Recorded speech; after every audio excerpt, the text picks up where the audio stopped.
Yes.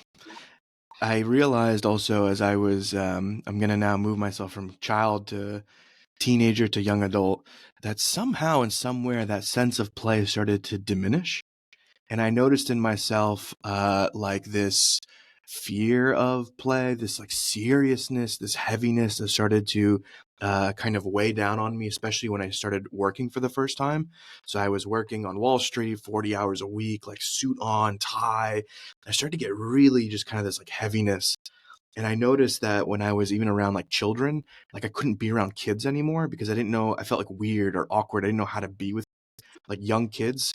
Like I was this like very stiff and kind of rigid guy, and that like something dimmed in me. And then it was through doing exercises like active meditations, dynamic meditation in particular in my mid-20s. It was through some of the exercises that the two of you were sharing at the time on personal development and tantric energetics, that all of a sudden I felt this like unlayering happening, this joy starting to emerge, this sense of play start to reemerge. So my question to both of you, and you can start with whoever wants to go first, is really why do we first kind of close to play in life, and how do we reopen to play? Since I've seen it through your work, that reignite within myself. So maybe we just start with why do you why do you suppose some folks like myself, earlier self like me, might get a bit more serious and kind of heavy and closed off? I see Mazen is like very like licking his chops. So if you want to go first, let me know. No, actually, it's a deep topic. That's why I'm smiling. I'm Yeah. like, I had two thoughts. The first one, whenever we want to do a podcast, it's always probably good to start talking about play and how we used to play. It just brings such a joy in this meeting, the three of us, and it really is passed on to our listeners. The second thing, what you just asked, it's such a deep topic, and I'm like, oh my goodness, we're really diving in. And it was the opposite as what you thought. I was like, cool. I feel Krisana will start because she loves that topic. I didn't have anything coming up, just more really to enjoy to hear the wisdom of Krisana. She's been, I don't know, for me, I see her more as the play mistress, the opposite to master, but I want to make it feminine, so the play mistress. Because I will share, but not I will share around it. So I give it to Krisana. When Krisana created many studios, one in New York, meditation studios, in Chile, in New York, and in Berlin. So I only saw her in Berlin, and then one of those meditation where it was the Osho therapy meditation, Meditative therapy. meditative therapies, and one of it's about laughing. What's called the child? There's different. The one being a child. Yeah, Oh something no, like not that. being a child. It's like going back into spontaneity. Going back to spontaneity, and then I've seen her in action, and it's really amazed me.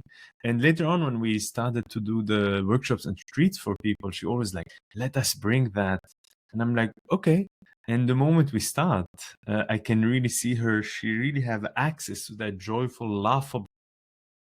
She start bursting out, and I'm like, how? Wow, she has super access to that, very playful, very laughable, very to the point. I'm like, I'm shocked, I'm surprised. I'm like, wow, that's cool. And because my love, like my joy or my enjoyment, is a bit less extrovert, I would say, than Krisana, but she has a capacity to bring it out and bring everything to a very joyful, to bring that seriousness, to break it. I break more seriousness through more teasing jokes, and then more of a communication thing. But yeah, that's what I feel I would like to say at this moment, to contribute to this So conversation, and then move it I will on. ask Kursana.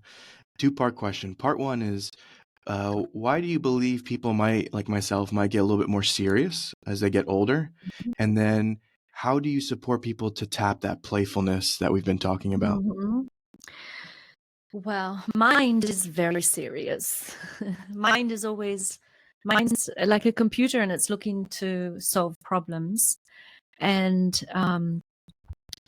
playfulness, joy, spontaneity is our birthright.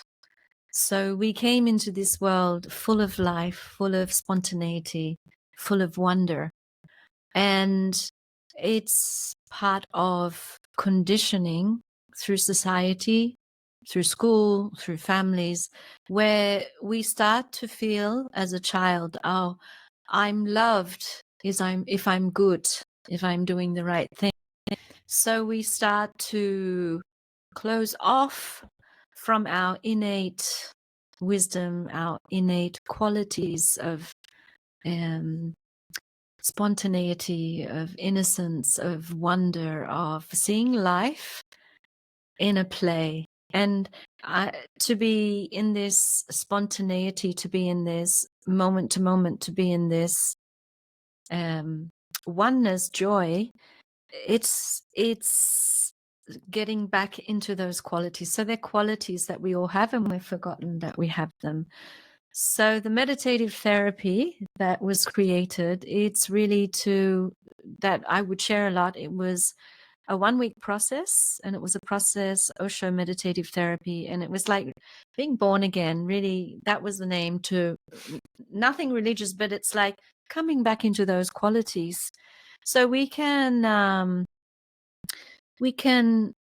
be focused, we can be clear, we can live life in a very aesthetic way with clarity, with awareness. But we also want this juiciness, and we also want this lightness and this joy. So this meditative therapy is to support that too. So we again come into these qualities. And so for 1 week, it's a 2-hour process. There's no talking. The first hour in a very safe room with no props, just some cushions and some mats. I guide it with for 1 hour is to move into everything that you wanted to do as a child that you weren't allowed to do without interfering with anybody else. So for that 1 hour, there's no just letting yourself play. And after 1 hour, then we sit in silence. So it's actually a meditative structure. And then you just sit in these innocent childlike qualities after playfulness, and you just rest. And this is a process, so we remember again how joyful it is, how playful, how you can come back into spontaneity, to get out of our seriousness. And it's not about being good or trying to play, but just being in delight. And another aspect, or I think why it's easy for me, I grew up with so many brothers and sisters. I grew up a lot around fun and improvisation and interacting a lot. And it also supported me. But through this process, I did for myself many, many times. I started understanding I don't have to always play with other people. I also found out there was times where I just wanted to be my own self and enjoy cloud watching, creating things for myself. So to the question, it's when we try to be good, we try to be a certain way, and we've lost our qualities, our spontaneity to be joyful and alive. I hope that Beautiful. covers it. Yeah. And I've experienced it firsthand, so I can say that it works. I went from someone that was really miserable and really stiff and really in the mind constantly to more and more opening up to my own playfulness, joy, and enjoying life, which I think is beautiful in and of itself. I talked earlier about I used to not understand how to even be around kids because I was so stiff. And now, like, I basically tap into that exercise when I'm with kids. So I just meet them where they're at and play and like behave like and do like as if my inner child is alive in the moment. And so all of a sudden, I'm like really good with kids and playing with kids, and it's very fun. Um, so one thing that my earlier self might have thought, right, from the mind is, well, it's a very serious world. So I don't have time for all this fun and play. Okay, you say there's some positives like joy or feeling good, but it's again a serious world. I'm here to do a task.